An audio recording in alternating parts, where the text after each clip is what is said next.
Hey guys, welcome back to my YouTube channel. This is me Anshika this side and I welcome you all to my brand new video. So yes, you heard it right. This video is going to be what I studied while being sick. क्योंकि मैं थोड़ी बीमार हो गई थी क्योंकि ये जो मौसम चेंज हो रहा है ना उसके वजह से मुझे थोड़ा कोल्ड एंड फीवर हो गया था. So let me show you what I studied while being sick. So without any further delay, let's get started and let's start this video. तो ना पता है इस दिन मैं पढ़ रही थी बट उस टाइम पे मैं रिकॉर्ड नहीं कर रही थी. तो मैंने एक्चुअली में जाके रिकॉर्ड करना स्टार्ट किया था 10:30 बजे से. उससे पहले जो मैं पढ़ रही थी ना वो मैं इंस्टॉलमेंट में पढ़ रही थी तो उस टाइम पे मेरा मन नहीं कर रहा था रिकॉर्ड करने का. So right here I was writing down my रफली प्लान क्योंकि मैं एक छोटा सा रफली प्लान बना रही थी कि क्या मुझे करना है आज के दिन में. तो मैंने रैंडमली ऐसे 3-4 प्लान्स को लिख लिया था. उसमें से 1-2 ऑप्शनल थे क्योंकि मेरा थोड़ा सा तबीयत ख़राब लग रहा था ज़्यादा तो मेरा मन नहीं कर रहा था उतना पढ़ने का.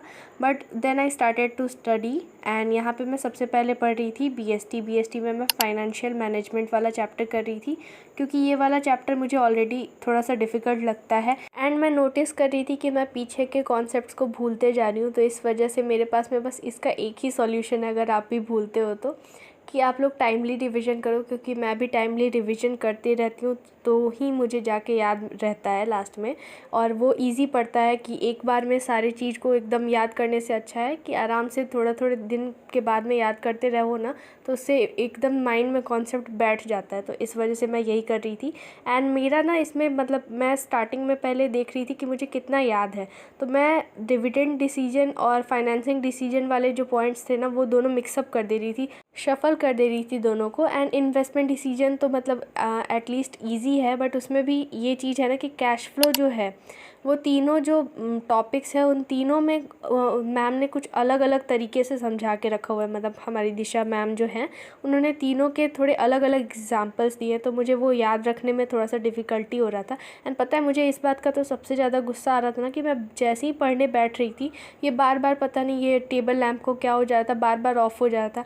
मैं फिर से उसको ठीक कर रही थी जाके, फिर बार बार बंद हो जाता. तो लास्टली आई डिसाइडेड कि जो भी हो भाई मैं तो पढ़ के रहूँगी आज, मुझे रिवीजन करना है और ये जलेगा या नहीं जलेगा कोई बात नहीं है बट मैं इसे रिवाइज़ करके ही रहूँगी, मैंने ठान ली थी. तो ना मैं इसे लिख के रिवाइज़ कर रही थी और उसके बाद में मैं खुद से ही अपने आप को उस टॉपिक को एक्सप्लेन कर रही थी. एंड मुझे जिसमें लगा ना कि इसमें थोड़ा सा कंटेंट मुझे कम पता है तो उसको मैंने फिर सर्च किया गूगल पे और सर्च करके मैंने अपने नोट्स में नोट डाउन किया. एंड इसको रिवाइज़ करने में मुझे थोड़ा सा ज़्यादा टाइम लगा but it was worth it क्योंकि मुझे फिर भूल जाऊंगी एंड फिर मुझे याद करना पड़ेगा. उससे अच्छा है कि टाइमली रिवीजन करूँगी तो धीरे धीरे कॉन्सेप्ट्स अपने दिमाग में बैठ जाता है, फिट हो जाता है. तो इसके बाद में फिर मैंने डिसाइड किया कि एक डीपीपी इस चैप्टर से रिलेटेड सॉल्व करती हूँ. एंड फर्स्ट का तो लेक्चर का नहीं था डीपीपी तो मैंने सेकंड लेक्चर का डीपीपी सॉल्व किया. एंड फिर मुझे ना 3-4 क्वेश्चंस में डाउट आए. तो एक तो मैंने खुद की बेवकूफ़ी के वजह से उसको गलत कर दिया था क्योंकि मैंने ना जल्दबाजी कर दिया था आंसर देने में. क्योंकि ना उस क्वेश्चन में बोला गया था कि मेन गोल क्या होता है फाइनेंशियल मैनेजमेंट का. तो मुझे पता था कि wealth maximization of shareholders यही होता है. तो फर्स्ट ऑप्शन में ही वही मिला मुझे तो मैंने उसे ही टिक कर दिया और मैंने नीचे वाले सारे आंसर मतलब ऑप्शंस को देखा ही नहीं. तो इसके वजह से वो जल्दबाजी में मेरा गलत हो गया. फिर नेक्स्ट क्वेश्चन में मुझे डाउट आया कि उसमें था ना कि अगर हम लोग फिक्स्ड एसेट्स के मतलब इन्वेस्ट करेंगे ज़्यादा तो उससे हमारे वर्किंग कैपिटल रिक्वायरमेंट पे क्या इफ़ेक्ट पड़ेगा. तो मैंने सोचा सबसे पहले मैंने सही सोचा था कि मशीनरी ख़रीदेंगे तो उसको चलाने के लिए लेबर हायर करेंगे. बट फिर मैंने ओवर थिंकिंग की और उसके वजह से फिर मैंने गलत आंसर किया और गलत आंसर को टिक किया. एंड उसके बाद में वो भी गलत हुआ. फिर एमसीक्यूज़ में ही मेरे बेसिकली 3 गलत हुए हैं और मेरा डीपीपी में क्या स्कोर आया है मैं वो भी आपको बताने वाली हूँ. So stay tune. और लास्ट जो क्वेश्चन मेरा गलत हुआ था वो था ना कि मतलब कैपिटल बजटिंग को ही हम लोग इन्वेस्टमेंट डिसीजन कहते हैं. तो मतलब कैपिटल बजटिंग तो मेनली कंसर्न रहता है फिक्स्ड एसेट्स से.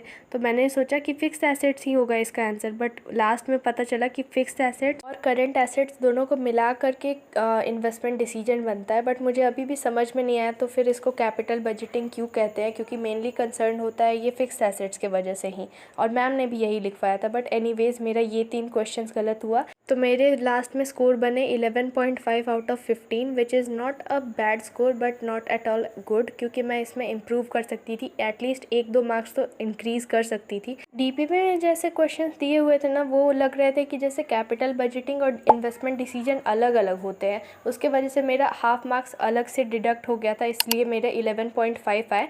एंड उसके बाद में मैं सो गई थी and it was around 11:40 and उसके बाद में मैं अगले दिन सुबह में 7 बजे उठी। ऑल्दो मैं सुबह जल्दी उठने का ट्राई कर रही हूँ एंड मैं 2-3 दिन से आराम से जल्दी उठ भी जा रही हूँ, 4-5 बजे तो मैं उठ ही जा रही हूँ। बट आज के दिन मतलब मेरा बहुत ज़्यादा तबीयत ख़राब लग रहा था एंड मतलब मैं बहुत ज़्यादा थकी हुई थी, क्योंकि उसके वजह से ना फ़ीवर वगैरह के वजह से पूरी बॉडी टायर्ड हो जाती है बहुत ज़्यादा। तो मैं 7 बजे उठी थी। बट एनीवेज़ उसके बाद में मैंने अकाउंट्स का रिविज़न करना स्टार्ट किया एंड अकाउंट्स में मैं सबसे पहले चैप्टर 1 के जितने भी इंपॉर्टेंट टॉपिक्स लगे मुझे, तो मैं वो रिवाइज़ कर रही थी। एंड उसको मतलब मैंने इसमें बेसिकली इस वाले स्टडी सेशन में बेसिकली किया है इंटरेस्ट ऑन लोन वाला टॉपिक और कैपिटल अकाउंट्स वाला टॉपिक। तो मुझे ना ये दोनों में मतलब इस स्टडी सेशन में तो सब उल्टा हो गया था, पता है क्या?